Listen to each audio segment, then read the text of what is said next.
Un grand merci pour l'organisation de cette journée et pour l'invitation. J'aurais vraiment aimé être parmi vous, mais d'une part, mon emploi du temps surchargé de ces dernières semaines ne me le permet pas.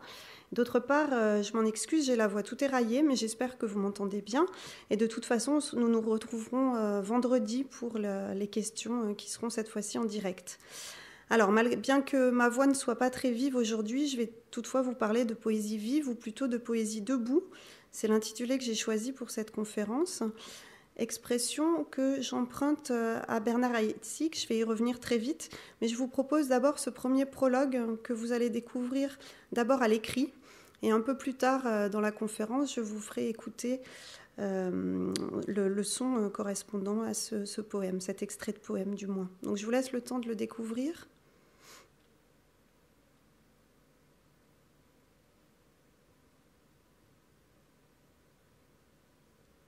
Deuxième prologue à cette conférence, il s'agit en fait d'une vidéo que je vais vous faire écouter dans un instant, qui va nous faire entendre Bernard Heidsieck, donc poète sonore auquel j'emprunte cette formule de poésie debout.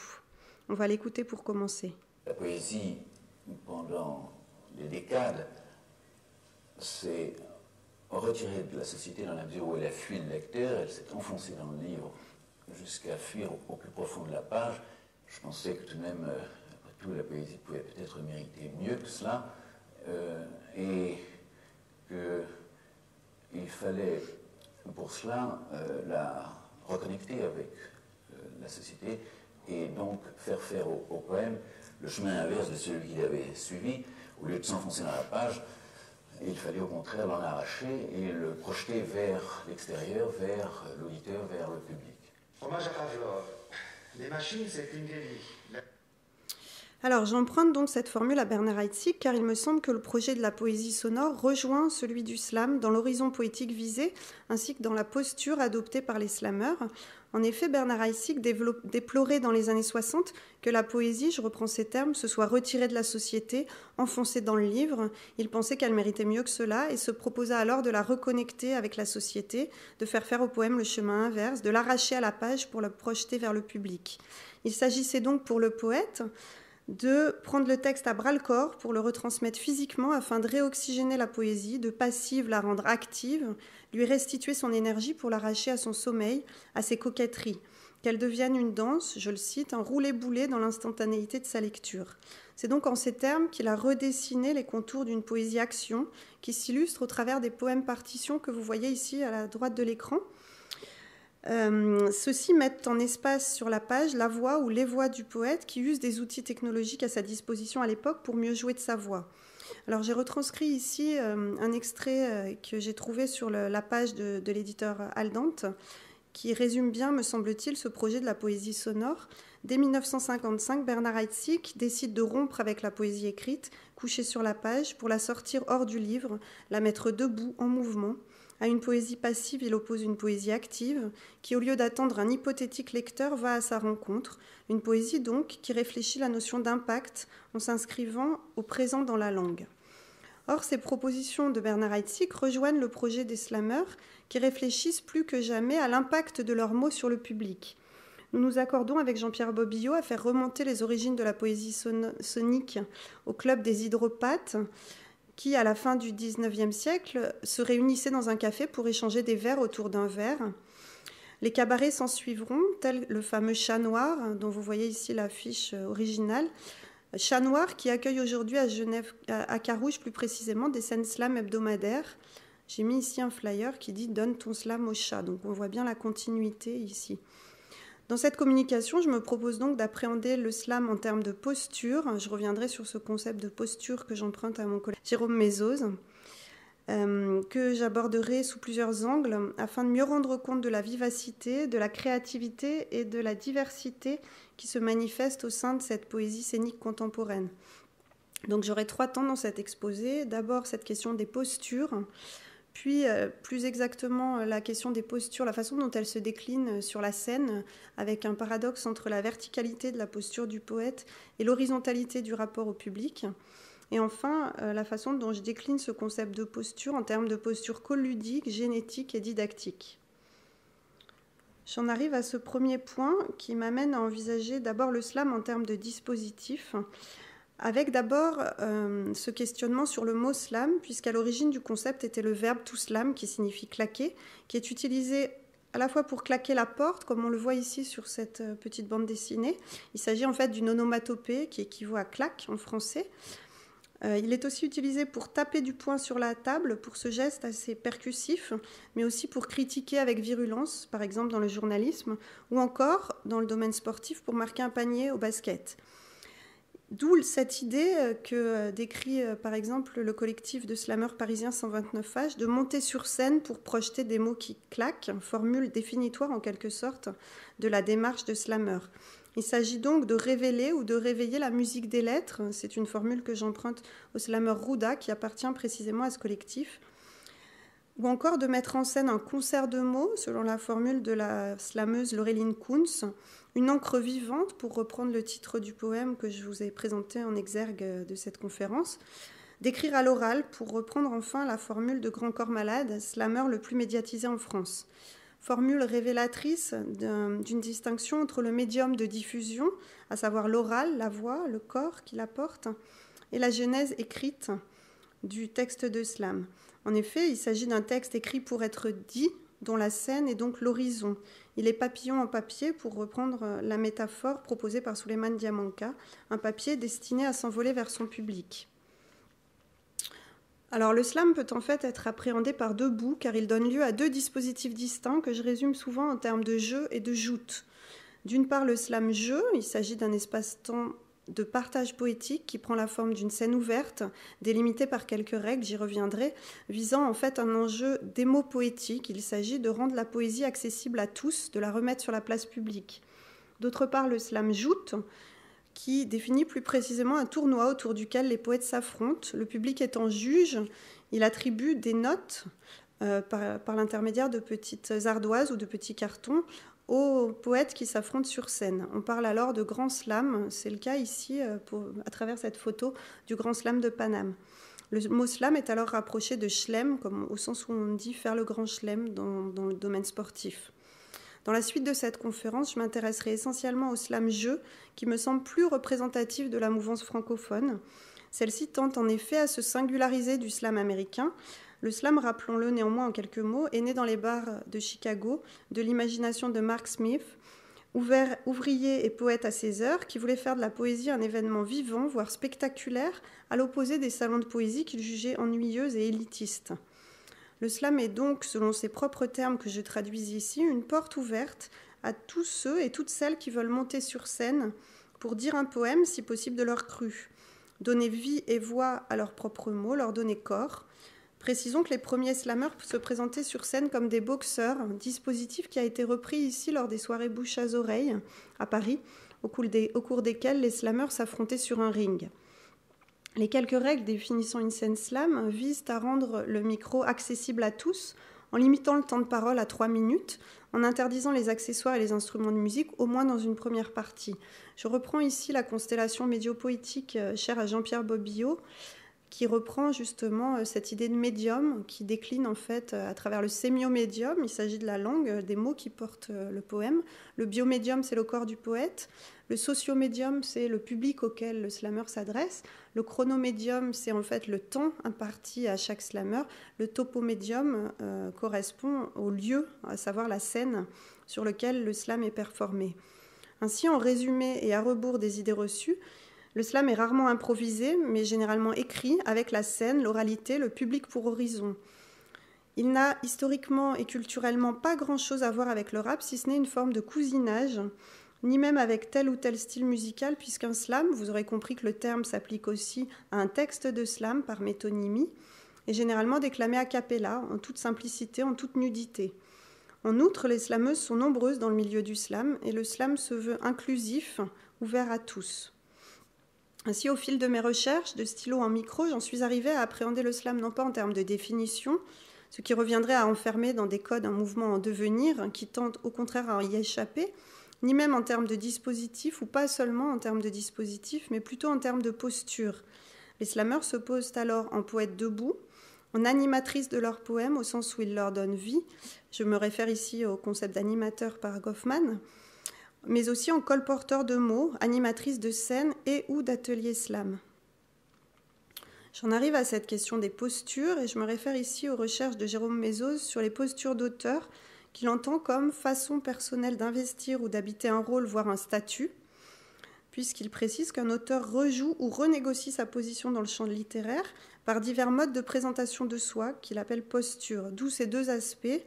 D'une part, une dimension comportementale non verbale liée à la présentation de soi par l'auteur, d'autre part, une dimension discursive ou ethos, à savoir l'image de soi que le locuteur projette dans son discours afin d'emporter l'adhésion de l'auditoire. Alors, dans une scène slam telle que je viens de la caractériser, nous pouvons mettre l'accent sur l'aspect comportemental et même mimogestuel, j'y reviendrai, en jeu dans la performance scénique. La présentation de soi apparaît en effet déterminante.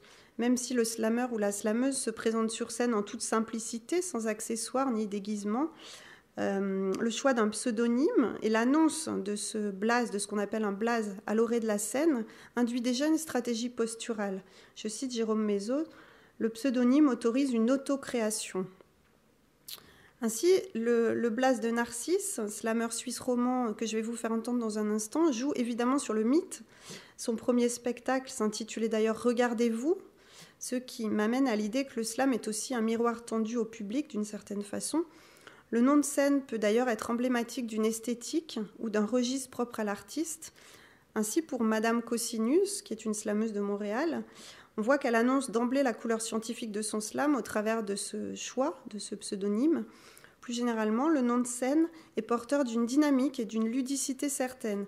Ainsi, le collectif lyonnais La Tribu du Verbe, que vous voyez ici sur la photo, fait référence au tribun, voyant évidemment dans le slam une tribune, mais aussi à la tribu du sujet, qui est ici détournée à tribu du verbe, formule qui semble détournée justement pour souligner que le slam est un art du verbe, mais que le sujet, fût-il inclus dans un collectif, y a néanmoins toute sa place.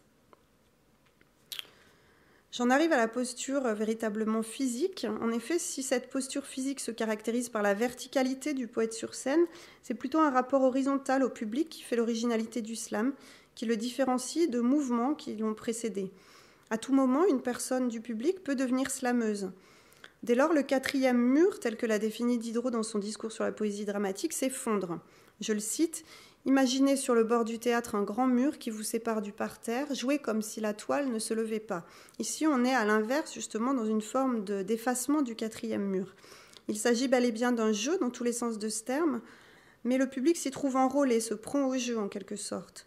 Les slameurs tiennent compte du public, l'incluent d'une certaine façon dans la performance, en font un partenaire à part entière, grâce auquel le texte fonctionne ou pas, que ce soit au travers d'une adresse fondamentale, au travers de procédés qui relèvent de la mimogestualité, ou encore par la prise en compte d'un feedback éventuel, par la sollicitation d'une participation du public, comme on va le voir ici pour le slameur Narcisse, qui a intitulé son nouveau spectacle « Toi, tu te tais », dont on va entendre ici un slam qui est construit en canon à partir de ce tautogramme « Toi, tu te tais ». Toi, tu te tais. Toi, tu te tais. Pour toi, on se tue et on te respectait. Mais toi, t'es pas foutu de t'en tenir à ce que t'es. Descends des étoiles, perds de l'altitude. Sois moins vaniteux et reviens sur terre. Tais-toi, change ton attitude et cesse de te croire tellement extraordinaire. Toi, tu te tais. Toi, tu te tais. C'est pas contre toi, mais quand pourras-tu être moins piteux et plus adapté. Restez bien courtois, un peu moins têtu, un peu moins douteux et t'en contenter. Tu côtoies des gens sans vertu, des gars calamiteux qui ont tout raté. Va leur dire que toi, t'as pas ce statut, que tu les trouves douteux, que tu vas les quitter. Tu fais ça et puis toi, tu te tais, ok ? Ce qui m'intéresse ici, c'est vraiment la façon dont ce slam a été conçu, donc en canon, et l'idée que le slameur a pu solliciter la participation du public dans le contexte de son spectacle pour scander ce refrain « Toi, tu te tais », qu'il a ici à l'occasion de ce clip vidéo diffusé dans le cadre du récent Printemps des poètes. Il s'agit d'une anthologie vidéo de la poésie suisse romande. Ici, donc, on voit que l'image bipartite matérialise les deux voix et qu'il a utilisé le téléphone portable Natel pour justement enregistrer son refrain et se caler sur ce refrain dans ce clip. Donc je trouve intéressante aussi l'utilisation qu'il fait de ce que Jean-Pierre Bobbillot appelle le technomédium, qu'il a aujourd'hui à sa disposition. Et Narcisse est particulièrement fort justement pour en user. Autre élément intéressant dans cette vidéo, c'est sa gestuelle.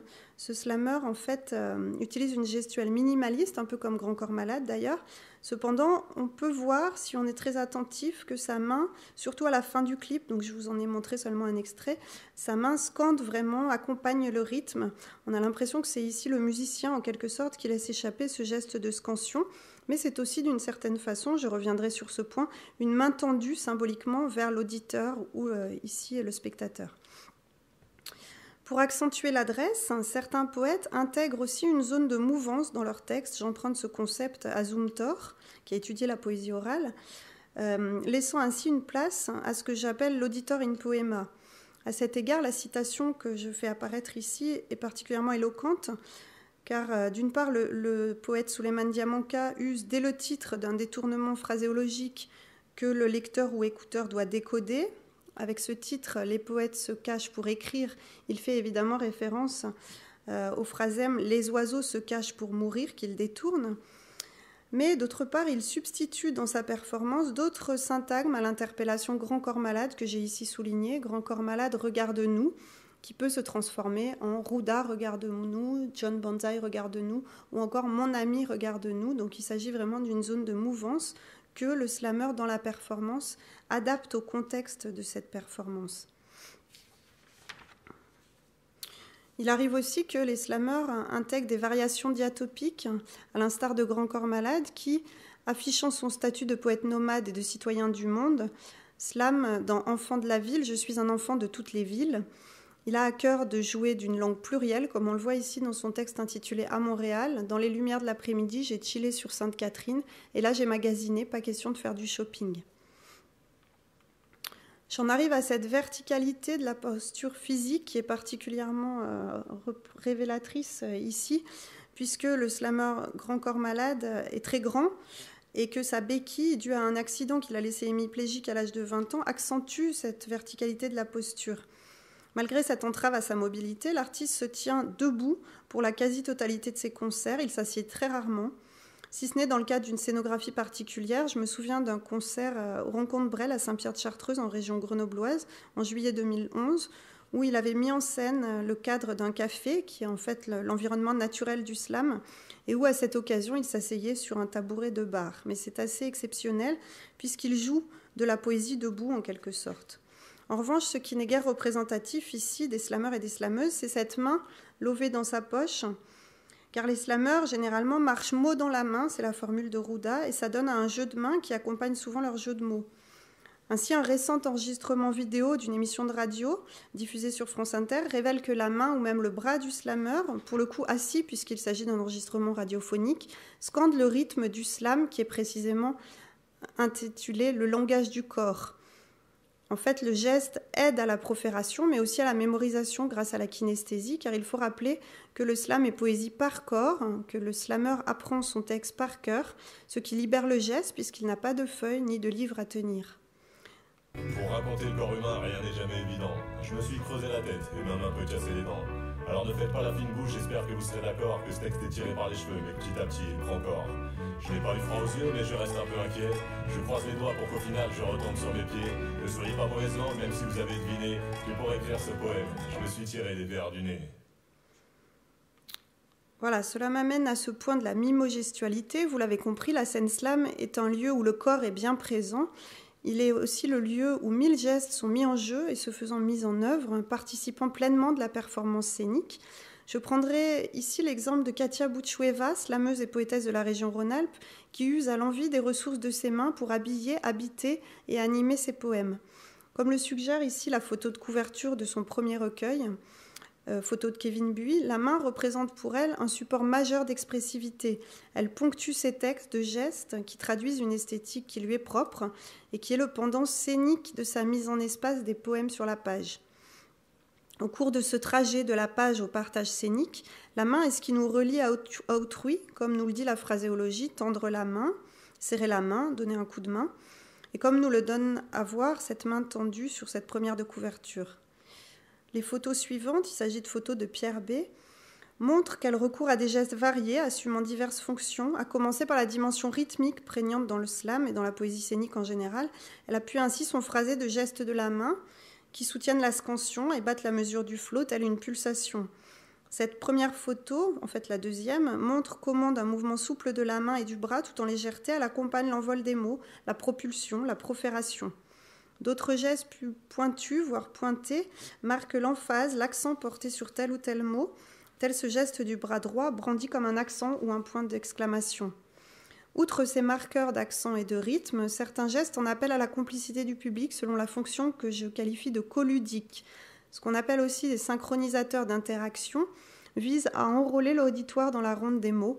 Ils peuvent ainsi prendre en charge une fonction fatigue en favorisant le contact, en sollicitant la participation du public.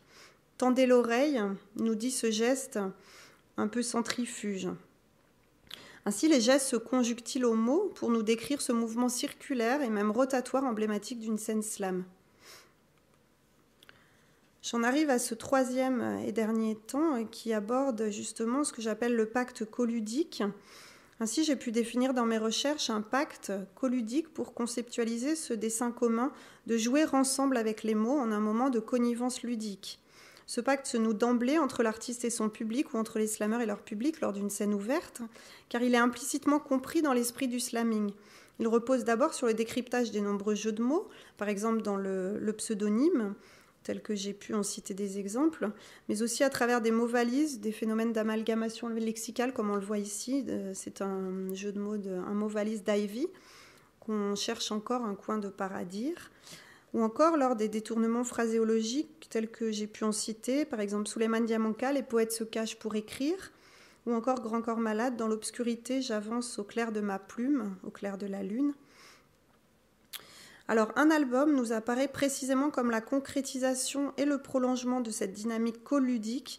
Il s'agit de l'album intitulé « Il nous restera ça » de Grand Corps Malade, qui se présente comme un album concept, album coopératif, puisque le slammer a invité 11 artistes, par exemple Renaud, Thieffen ou encore Jeanne Chéral, à écrire et composer à partir de cette phrase titulaire, sorte de figure imposée, la phrase étant donc « Il nous restera ça ». Il a créé, quant à lui, les textes qui ponctuent l'album, prologue, épilogue et transition ou respiration. D'une manière générale, le slam se caractérise par une dynamique collective, soit parce que les slammeurs s'inscrivent dans un collectif tel la Tribu du Verbe, que j'ai déjà cité à Lyon, 129H à Paris, ou encore la SLAAM, Société lausannoise des amatrices et amateurs de mots, soit parce qu'ils prennent place plus généralement au sein de la slam family, telle que Mark Smith l'a appelée de ses voeux. Ainsi, l'esprit du slam se caractérise par une forme de fraternité poétique, bien loin de la rivalité mise en exergue dans les tournois. Je cite Souleymane Diamanka et John Banzai. « Toi qui préfères la poignée de main au bras de fer, je suis fière d'être ton frère, tu es la prière que je n'oublierai jamais de faire. » Ces deux artistes se sont d'ailleurs illustrés dans un duo où ils mêlaient leurs voix et échangeaient leurs langues maternelles respectives, à savoir le peul et le polonais, sous l'intitulé « Le meilleur ami des mots ». Je suis le meilleur ami des mots, papier à lettres, hybride, mi-homme, mi-encre. Je suis à la fois le peul aux yeux bleus et le polonais à la peau noire. Il s'agit donc d'un jeu dialogique dont le recueil qui porte ce titre, j'écris en français dans une langue étrangère, offre une trace génétique, puisque à la fin de cet opus, on peut accéder à un manuscrit qui fait apparaître, couché sur le papier, une écriture qui se joue comme une partie d'échecs ou de ping-pong, avec deux couleurs d'encre, le noir et le bleu, qui matérialisent les deux voix des poètes. Ce qui m'amène à la posture que je qualifie de génétique. Il s'agit en fait d'une genèse qui s'expose. Il me semble que c'est là une des particularités du slam et qui est assez paradoxale par rapport à ce titre que j'ai déjà cité, « Les poètes se cachent pour écrire ». De fait, comme on le voit ici, très souvent la genèse est au contraire exhibée en quelque sorte à travers des clips poétiques. Ainsi, dans son clip Papillon en papier, qui date de 2007, Souleymane Diamanka illustre ce titre métaphorique et paronomastique. Il s'agit d'une paronomase papillon en papillé, d'autant qu'il le dit avec la diérèse, papillé. Figure qui est d'ailleurs prégnante dans le rap comme dans le slam, la paronomase. Dans ce clip, la représentation de l'écriture est très physique, puisqu'on y voit le corps du poète écrivant, déclamant, son profil laissant entrevoir à certains moments ses lèvres qui accompagnent les mots. Il danse avec les mots au fil de son poème. L'essentiel du slam, sa trajectoire de la page au partage, est dit au travers de ce refrain que j'ai fait apparaître ici au bas de l'image, qui ouvre et clôt le poème en une forme de circularité incantatoire qui accueille aussi une voix peule. Même s'il est né de ma plume, si tu l'as aimé et qu'il t'a plu, ce n'est plus mon poème, mais un papillon en papier. Decir algo bonito y después partirme algunos huesos. Dejar caer mi edificio. Dejar de ser poeta, porque en todos mis poemas se muere y es incómodo. La misma música, la misma palabra otra vez volviendo, el giro de muñeca que la ancla al papel. Escribo para quitarle alas a las plantas de mis pies, para entender el vuelo y secar al aire las secuelas de mis plumas. Escribo para escapar del nido en el que espero la mano que me tiende el alimento, así como en las cárceles. Así es el miedo. Escribo para tensar el eje de mi máquina, para explicar cómo funciona. Escribo un manual en varias lenguas que no entiendo, que no entenderé después. Subo a los balcones, arranco las páginas, pregunto si alguien puede desplazar el frío, la ruta de mis pájaros, alejarme de la infancia y aprender a llorar los cuerpos abandonados bajo tierra. Como único consuelo, mi recuerdo, hasta que yo termine, siempre, fuera, quedará lo escrito.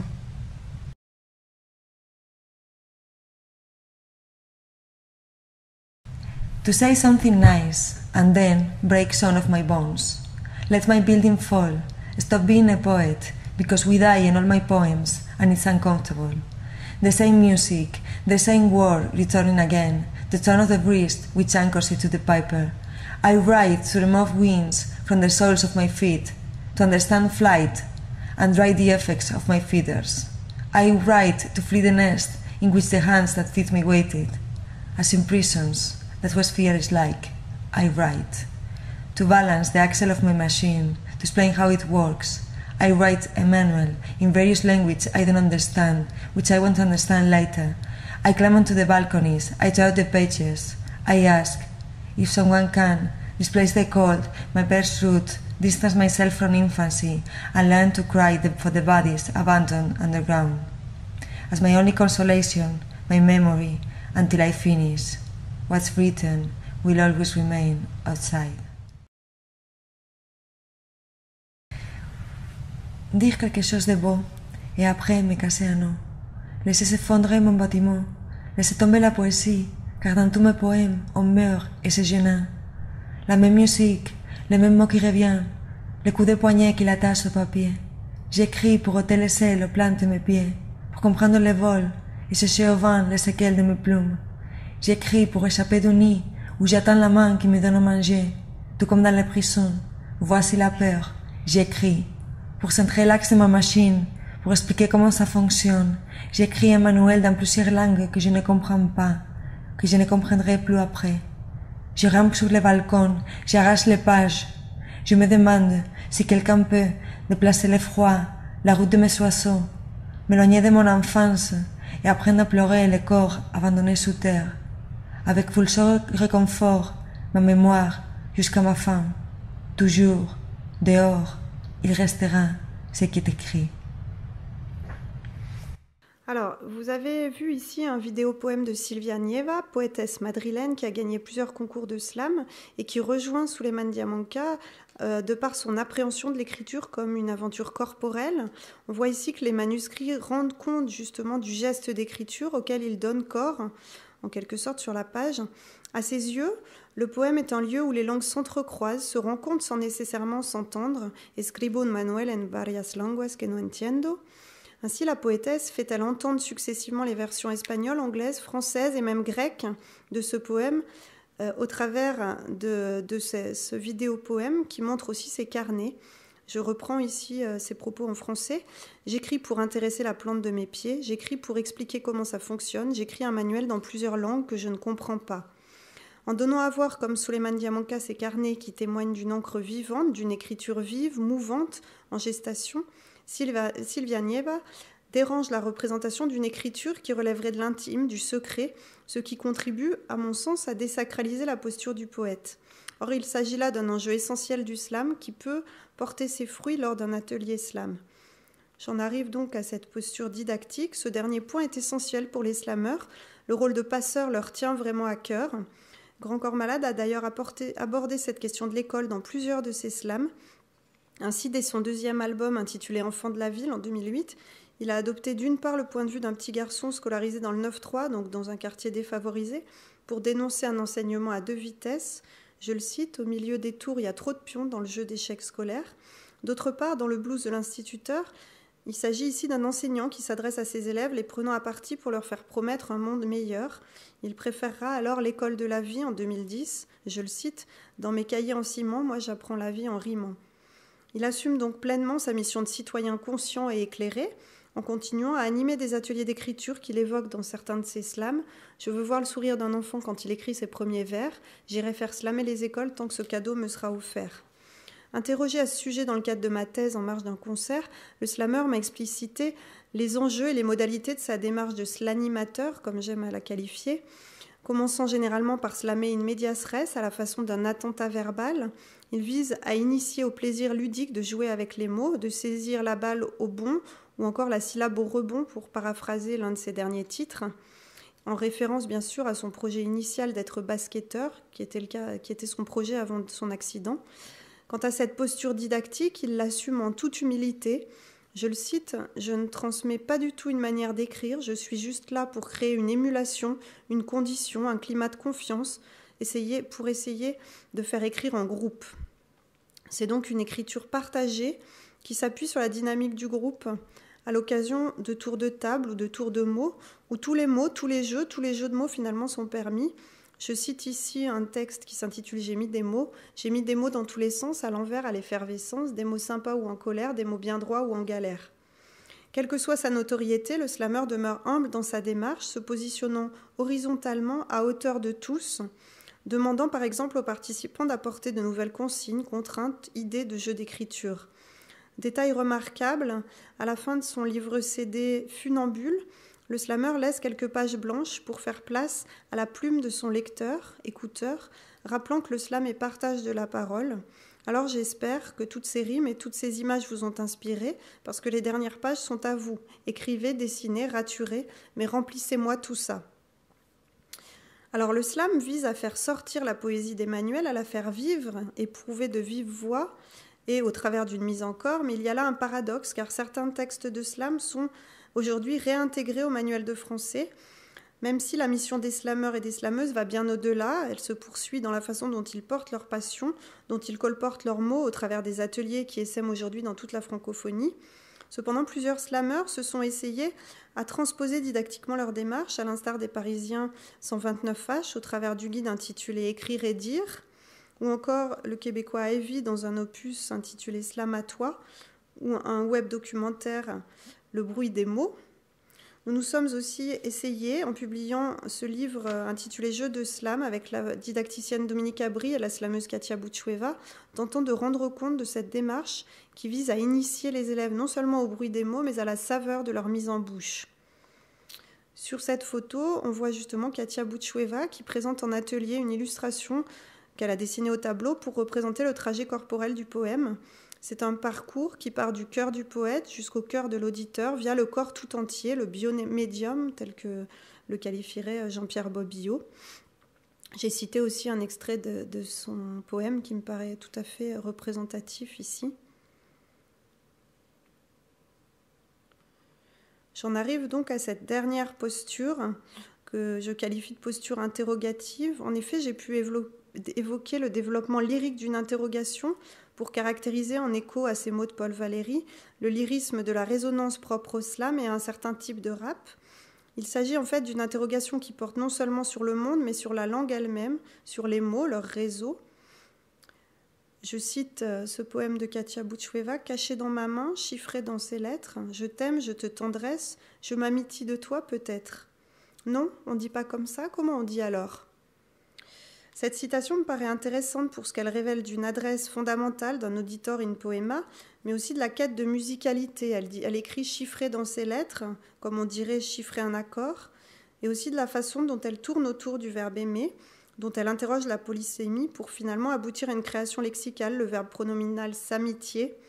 Ainsi, le questionnement épilinguistique, explicité par le jeu de voix final, semble au cœur de ce poème, comme du recueil, dont le titre est d'ailleurs interrogatif, c'est qui le capitaine? De la même façon, le final de ce poème de Souleymane Diamanka et John Banzai, intitulé justement Encre vivante, faisant suite à un flot de questions, est tout aussi éloquent, et je vais vous faire écouter un extrait de ce poème qui correspond aussi à l'extrait que vous aviez en exergue de cette conférence.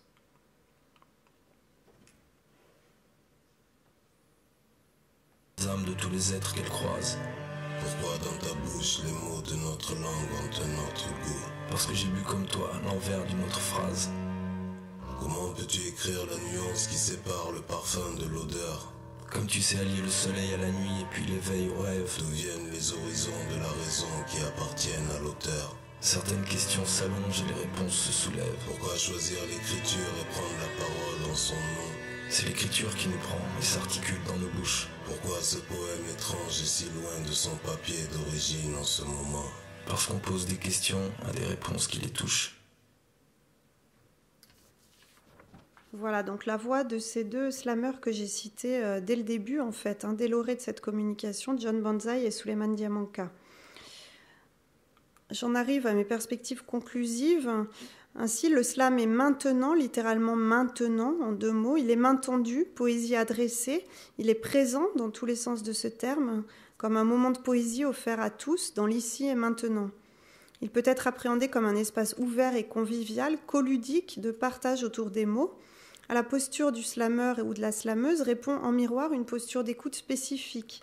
Il ne s'agit pas d'une écoute uniquement discursive, centrée sur les seuls contenus, ni d'une écoute flottante comme cela peut être le cas, par exemple quand on écoute une chanson, quand notre oreille se laisse absorber par une mélodie entêtante, mais d'une écoute pleine et entière, centrée sur ce que Bobbio appelle le biomédium, la voix, autant que sur le sémiomédium, la langue, pour reprendre les termes de la médiopoétique. Il s'agit d'une écoute pleinement sensible à la matérialité des mots, à leur musicalité. Fort de ce que j'appelle un horizon d'écoute ouvert, le slam offre une expérience de reliance poétique, au sens où Edgar Morin entend ce terme, tout en rappelant qu'il a été inventé par Marcel Boldebal, sociologue belge, qui a proposé le tandem déliance-reliance. Il me semble alors que le slam, tout en nous invitant à délier nos plumes et nos langues, nous invite aussi à relier nos idées et nos mots. Et je terminerai par cette conclusion poétique, encore de John Banzai et Souleymane Diamanka. Les paumes jointes, ce sont nos lignes qui se croisent, et je sais déjà où nous allons. Nous serons les meilleurs élèves de l'école fraternelle. Voilà, je vous remercie pour votre écoute et je vous dis à vendredi pour les questions.